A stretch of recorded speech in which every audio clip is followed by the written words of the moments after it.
تو حدیث میں آتا ہے کہ امام مہدی شام میں نماز کے لیے کھڑے ہوئے ہوں گے، عصر کی نماز کے لیے مصلی پہ. مینار ہے، اس پہ کون نازل ہوگا؟ حضرت عیسیٰ علیہ السلام. تو مینار سے پھر سیڑھیاں لگائی جائیں گی حضرت عیسیٰ کے اترنے کے لیے. اب کمال کی بات ہے، اللہ وہاں سے یہاں تک آ گئے، تھوڑا سا تو رہ گیا فاصلہ. چھوڑا یار، تم لوگ کی سمجھ میں نہیں آ رہا. ابے سوال پیدا ہوتا ہے کہ جب ادھر سے ادھر تک آ گئے تو تھوڑا سا تو رہ گیا ہے نا. اب یہاں سیڑھیاں کیوں لگائی جا رہی ہیں؟ بھائی دنیا کیا ہے؟ دارالاسباب ہے.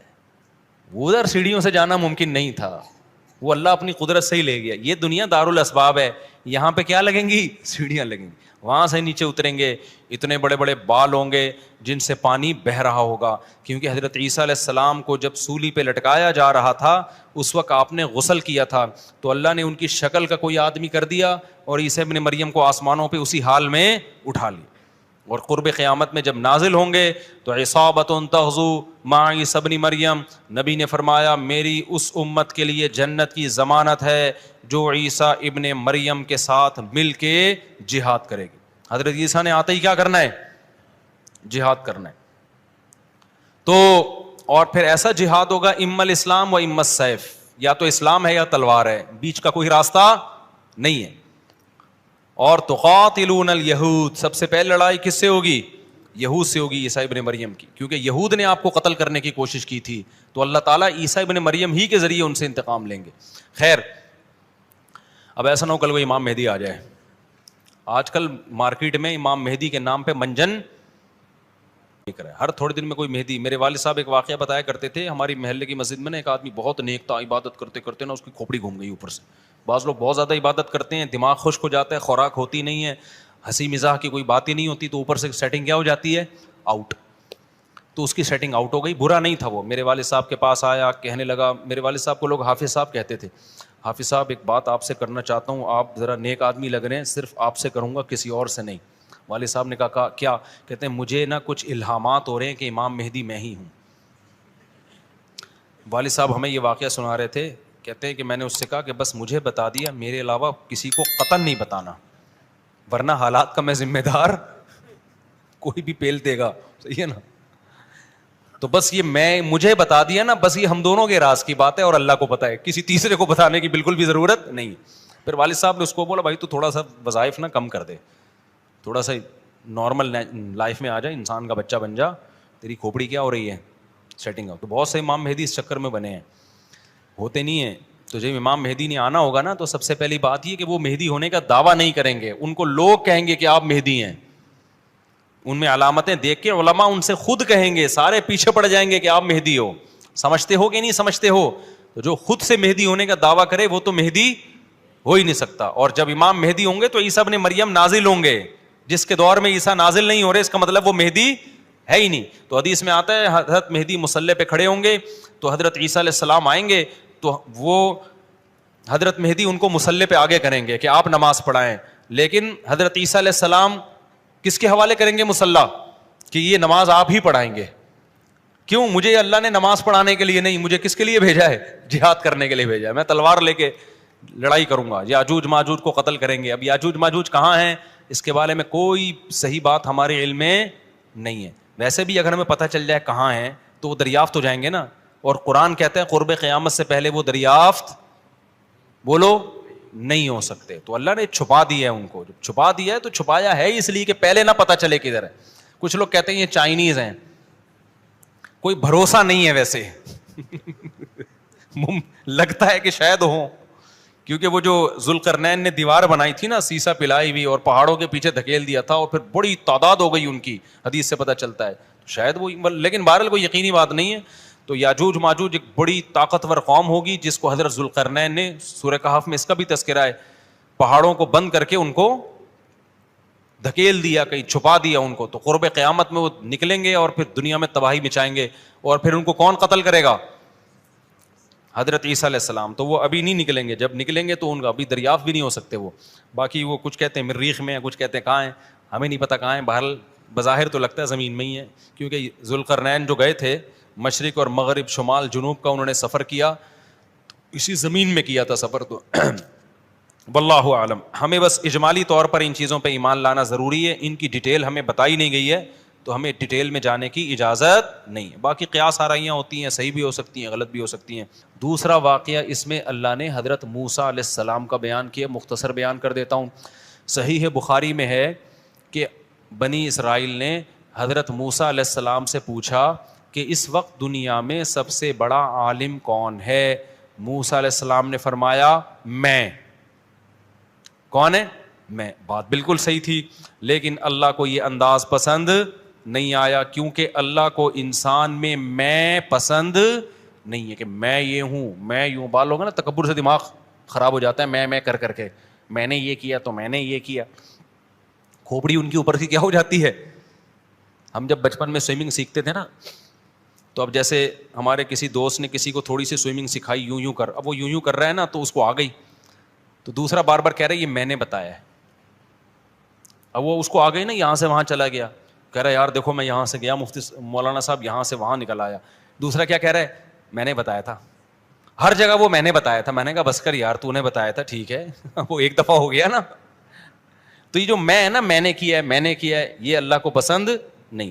اب موسیٰ علیہ السلام چونکہ اللہ کے بڑے برگزیدہ پیغمبر ہیں, تو بڑے لوگوں کی چھوٹی سی خطا بھی اللہ کی نظر میں بہت بڑی خطا ہوتی. تو اللہ نے موسیٰ علیہ السلام سے کہا کہ بھئی کہنا یہ چاہیے تھا کہ اللہ کا علم سب سے زیادہ ہے, اللہ کی طرف پھیرنا چاہیے تھا. تو اللہ نے موسیٰ علیہ السلام سے کہا کہ جاؤ, ایک بندہ ہے میرا خضر, اس کے پاس جاؤ, اس کو ہم نے کچھ ایسے علوم دیے ہیں جو آپ کے پاس نہیں ہیں. حضرت موسیٰ اپنے خادم کو لے کے نکل گئے. بھئی اللہ نے حکم دیا ایک جگہ جانا ہے. ان کا نام کیا تھا؟ خضر. وہ پیغمبر تھے یا نہیں تھے اس میں اختلاف ہے. پیغمبر تھے تو ہمارا ایمان ہے, ورنہ کوئی اللہ کے ولی تھے, لیکن موسیٰ علیہ السلام سے افضل نہیں تھے وہ. اب جب موسیٰ علیہ السلام ان کے پاس گئے ہیں, وہاں پہنچے ہیں, تھکاوٹ سے حال, وہاں جا کے کہا کہ اللہ نے مجھے حکم دیا ہے کہ میں آپ کے پاس کچھ ٹائم گزاروں اور آپ کے ساتھ سفر کروں. تو حضرت خضر علیہ السلام نے فرمایا کہ انک لن تستطیع معی الصبر, اے موسیٰ تو میرے ساتھ صبر نہیں کر سکتا, تو نہیں کر سکتا صبر. انہوں نے کہا بھائی میں صبر کروں گا, مجھے کس نے حکم دیا ہے؟ اللہ نے. میں وعدہ کرتا ہوں اب صبر کروں گا. تو خضر علیہ السلام نے کہا اچھا, موسیٰ علیہ السلام کے ساتھ ان کے خادم بھی تھے, تو خادم رکھنا بھی کوئی برا نہیں ہے. اگر کسی نے کوئی خادم رکھا ہوا ہے, وہ خادم اس کی جوتے اٹھا رہا ہے, اس کے کپڑے دھو رہا ہے, اس کی خدمت کر رہا ہے, تو یہ کوئی تکبر میں نہیں آتا. سمجھتے ہو کہ نہیں سمجھتے؟ تو موسیٰ علیہ السلام کے بھی خادم تھا, علماء کے پاس بھی خادم ہوتے ہیں, اور گھروں میں جن کے پاس پیسہ ہے وہ ملازمت پہ خادم رکھتے ہیں, نوکر رکھتے ہیں. یہ صحابہ سے بھی ثابت ہے, تابعین سے بھی ثابت ہے. تو یہ عمل تکبر میں داخل نہیں ہے, بلکہ اللہ نے جس کو پیسہ دیا ہے تو وہ سہولتیں حاصل کرتا ہے نا, اچھا کھاتا ہے, اچھا پہنتا ہے, تو گھر میں ملازم بھی رکھ سکتا ہے وہ. تو اب کیا ہوا ہے کہ نبی حضرت موسیٰ علیہ السلام جب ان کے پاس گئے تو انہوں نے کہا آپ صبر نہیں کر سکتے. موسیٰ علیہ السلام نے وعدہ کر لیا بھائی میں پکا صبر کروں گا. جلدی جلدی واقعہ سنا رہا ہوں. سفر کیا, خادم بھی ساتھ, حضرت موسیٰ بھی ساتھ, اور خضر علیہ السلام بھی. کشتی میں بیٹھے, جب کشتی سے اترنے لگے تو حضرت خضر نے اس کشتی کا پھٹا پھاڑ دیا, اس کو عیب دار بنا دیا. موسیٰ علیہ السلام نے فرمایا لقد جئت شیئا امرا, غلط کیا آپ نے. ایک آدمی ملا ہے, وہ ہمیں کشتی میں بٹھا کے لے گیا, بلا وجہ اس کی کشتی آپ نے کیا کر دی ہے بھائی؟ نہ کوئی اس سے جھگڑا ہوا ہمارا, نہ کوئی, بلا وجہ ایک مزدور آدمی, اچھا بھلا آدمی, کشتی کو آپ نے توڑ تاڑ دیا, ایک پھٹا نکال دیا تھا اس کا. حضرت خضر نے کہا کہ میں نے کہا نہیں تھا کہ آپ میرے ساتھ صبر نہیں کر سکتے. حضرت موسیٰ نے کہا میں معذرت چاہتا ہوں, اور آپ اب مجھ پہ زیادہ مشکل حکم نہ دیں مجھے. ایک دفعہ ہر انسان سے غلطی ہو جاتی ہے, میں اپنی غلطی کا اعتراف کرتا ہوں, پکا وعدہ کرتا ہوں آئندہ کوئی اعتراض نہیں کروں گا. پھر آگے گئے ہیں, ایک لڑکا آیا, نوجوان لڑکا, خضر علیہ السلام نے اس کو قتل کر دیا. قال اقتلت نفسا زکیۃ بغیر نفس. حضرت موسیٰ نے کہا ایک اچھا بھلا لڑکا, کوئی گناہ نہیں ہوا اس سے, انسانی جان کا قتل اتنا بڑا جرم ہے, ایویں ہی بندہ مار دیا آپ نے بھائی, بندہ ہی مار دیا آپ نے. حضرت خضر نے فرمایا الم اقل لک انک لن تستطیع معی الصبر, میں نے آپ سے کہا نہیں تھا کہ آپ صبر نہیں کر سکتے. حضرت موسیٰ نے کہا 2 دفعہ غلطی ہو گئی مجھ سے, تو اب کیا ہے, ان سألتک عن شیء بعدہ, اب میں اپنی سزا خود بتا رہا ہوں. اگر میں نے اب آپ سے اعتراض کیا نا, سوال پوچھا, تو ھذا فراق, ان سألتک عن شیء بعدہ فلا تصاحبنی, تو آپ پھر مجھے اپنے ساتھ نہیں رکھیے, میری سزا یہ ہے کہ میں واپس چلا جاؤں گا بس. آگے گئے ہیں, ایک بستی میں ٹھہرے, ابھی یہ مسافر تھے, زیادہ راہ ختم ہو گیا, تو بستی والوں سے کہا بھائی ہم مسافر ہیں, ہمارے لیے کوئی کھانے پینے کا انتظام ہو جائے, سر چھپانے کی جگہ ہو جائے. بستی والے 1 نمبر کے کیا تھے, کنجوس. نالائقوں کو اتنا بھی خیال نہیں کہ یار مسافر لوگ ہیں تو چلو ان کو ٹھکانہ دے دو, انہوں نے کہا نہیں, وی آر سوری. حضرت خضر نے دیکھا ہے کہ ایک دیوار ہے گرنے والی ہے, اس کو سیدھا کر دیا, مضبوط, گرنے سے بچا لیا اس کو. موسیٰ علیہ السلام نے کہا وہ بندے جنہوں نے کچھ نہیں بگاڑا تھا آپ کا, ان کی کشتی توڑ دی. وہ نوجوان جو بیچارہ آیا سلام کیا, اس بندے کو ہی مار دیا. اور جو نالائق ظالم لوگ, 1 نمبر کے کنجوس لوگ, نہ کھلا رہے ہیں نہ مہمانوں کا اکرام کر رہے ہیں. پیغمبروں کے تو چہروں پہ ویسے ہی بڑا نور ہوتا ہے کہ نہ ان چہروں کا خیال کر رہے ہیں, ان کی دیواریں کیا ہو رہی ہیں, بستی کی دیواریں ٹھیک ہو رہی ہیں. حضرت خضر نے فرمایا ھذا فراق بینی و بینک, اے موسیٰ تیرا راستہ الگ اور میرا راستہ الگ. حدیث میں آتا ہے نبی صلی اللہ علیہ وسلم نے جب یہ واقعہ سنایا, اور قرآن میں بھی ہے, تو آپ نے فرمایا اللہ موسیٰ پر رحم کرے, اگر صبر کر لیتے تو اور بھی کچھ واقعات ہمارے سامنے آ جاتے. لیکن علماء نے بیان کیا ہے کہ یہاں موسیٰ کا صبر نہ کرنا ہی موسیٰ کے موسیٰ ہونے کی دلیل ہے, کیونکہ پیغمبر جس چیز کو غلط سمجھتے ہیں اس پہ خاموش نہیں. پیغمبر کا مزاج ایسا ہوتا ہے کہ غلط دیکھ کے ان سے نہیں برداشت ہوتا. صورتاً تو یہ عیب ہے, لیکن حقیقت میں کیا ہے, کیونکہ خضر علیہ السلام کو اللہ نے لوگوں میں تبلیغ کے لیے نہیں بھیجا تھا. لوگوں میں تبلیغ کے لیے کس کو بھیجا ہے, موسیٰ کو. تو موسیٰ غلط, کوئی بھی چیز غلط لگے گی نا, موسیٰ سے برداشت نہیں ہوتی کہ بندہ مار دیا, ٹھیک ہے نا. تو یہ ان کا, اللہ نے اس میں یہ بھی بتایا کہ پیغمبروں کے دل میں نہیں علی المنکر کا جذبہ کتنا زیادہ ہوتا ہے, کہ وعدے کر کے بھی ٹوٹ رہے ہیں ان سے وعدے. پھر وہ خضر علیہ السلام نے بتایا کہ جو پہلے کشتی تھی نا جس کو میں نے توڑ دیا, تو اللہ نے مجھے یہ بات بتائی تھی. اللہ بعض دفعہ کسی پہ وحی کر دیتے ہیں, بتا دیتے ہیں. یہ بتایا تھا کہ آگے ایک بادشاہ ہے جو عیب دار کشتیوں کو چھوڑ دیتا ہے اور صحیح کشتیوں پہ قبضہ کر لیتا ہے. تو میں نے اس کشتی کو عیب دار بنا دیا. یہ ایک پھٹے کا نقصان, چھوٹا نقصان ہے. اگر میں اس کو عیب دار نہ بناتا, آگے بادشاہ نے اس ملاح کی کشتی پہ قبضہ کر لینا, تو وہ بڑا نقصان تھا. تو میں نے بڑے نقصان سے بچانے کے لیے کیا کر دیا, چھوٹا نقصان. دوسرا یہ کہ وہ جو نوجوان آیا جس کو میں نے قتل کر دیا, وہ اتنا نیک تمہیں لگ رہا ہے, وہ نیک ہے نہیں. اس نے اپنے بڑے ہونے کے بعد, اللہ نے کے علم میں یہ بات تھی, اللہ نے مجھے وحی کر کے بتایا کہ یہ بڑے ہونے کے بعد اپنے ماں باپ کو بے انتہا ستاتا. ایسے بھی نافرمان اولادیں ہیں جنہوں نے اپنے ماں باپ کو قتل کیا ہے. تو اللہ نے حکم دیا کہ اس کو قتل کر دو, اور پھر اللہ اس کے بدلے میں ان کو نیک صالح اولاد دے گا. اس کے بدلے میں اللہ کیا دے گا ان کو, نیک صالح اولاد. اب میں اس میں سبق کیا ملتا ہے یہ میں آخر میں بتاتا ہوں. تیسری بات یہ کہ وہ جو کنجوس لوگ تھے نا, جن کا یہ تھا کہ دیوار گرنے والی تھی تو سیدھی کر دی, اس دیوار کے نیچے یتیموں کا خزانہ تھا, اور ان یتیموں کا والد کانا ابوہما صالحا, نیک آدمی تھا جس کی ڈیتھ ہو گئی, جس کی موت ہو گئی. وہ والد اپنے بچوں کے لیے اس دیوار کے نیچے خزانہ دفن کر کے گیا تھا.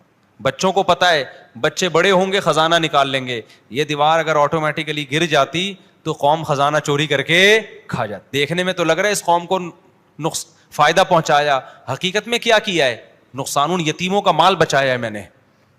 اس سے کیا پتہ چلتا ہے, دیکھو اب ایسا نہ ہو کہ آپ کوئی خضر علیہ السلام بننے کی کوشش کریں, یا کوئی آج بھی پیر صاحب آ جائیں, بندے کو تھپڑ لگا دیا, قتل کر دیا, ابے کیوں مارا, مجھے خواب آیا تھا کہ بہت 2 نمبر آدمی ہے یہ. شریعت اب مکمل ہو چکی ہے, اب گواہیوں کے بغیر نہ کسی کو قتل کرنے کی اجازت, نہ کسی کی دیوار گرانے کی اجازت, نہ کسی کے پھٹے کشتیوں کے توڑنے کی اجازت ہے. کسی کو اس کی اجازت نہیں ہے, بلکہ شریعت نے ایک لا بتا دیا ہے. یہ تو اللہ نے بتا دیا کہ پچھلی امتوں میں اللہ نے ایسے معاملات بھی کیے ہیں. یہ کیوں بتایا اللہ نے, اس میں کیا سبق ملتا ہے؟ دیکھو ہمارے ساتھ کچھ ایسے کام ہو رہے ہوتے ہیں جو ہم سمجھتے ہیں کہ ہمارے ساتھ غلط ہو رہا ہے, لیکن اللہ کے علم میں وہ کیا ہو رہا ہوتا ہے, صحیح ہو رہا ہوتا ہے, ہمیں نہیں پتا ہوتا.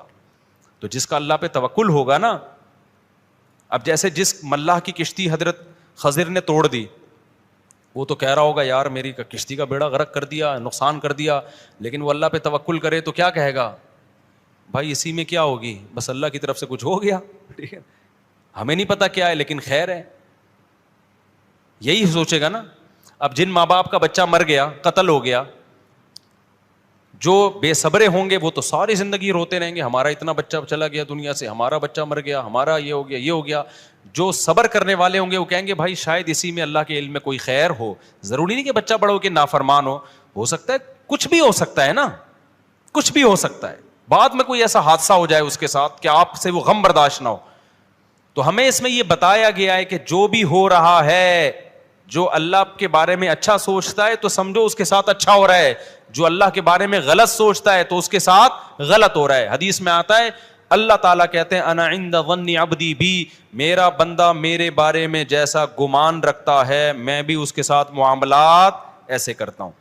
اگر آپ کے ساتھ کچھ الٹا سیدھا ہو رہا ہے اور آپ کہتے ہیں یار جو ہو رہا ہے میرا رب میرے لیے بہتری کے لیے کر رہا ہے, تو حقیقت میں وہ کس کے لیے ہو رہا ہے, آپ کی بہتری کے لیے ہو رہا ہے. اور اگر آپ کے ساتھ کچھ الٹا سیدھا ہوا اور آپ نے کہا یار اللہ کو میں ہی ملا ہوں ٹینشن دینے کے لیے, تو سمجھ لو کہ واقعی آپ ہی ہیں ٹینشن کے لیے, ٹھیک ہے نا. اب اللہ آپ کو کیا دے رہا ہے, ٹینشن دے رہا ہے. اور اس میں آخری بات یہ کہ دیکھو ان بچوں کا باپ نیک آدمی تھا, باپ مر گیا, قرآن کے الفاظ ہیں وَكَانَ أَبُوهُمَا صَالِحًا, تو باپ نیک ہونے کا اللہ کی طرف سے کیسا انتظام ہو رہا ہے کہ بچوں کی وراثت کی حفاظت کے لیے حضرت خضر کو بھیجا جا رہا ہے کہ ان کی حفاظت کرو.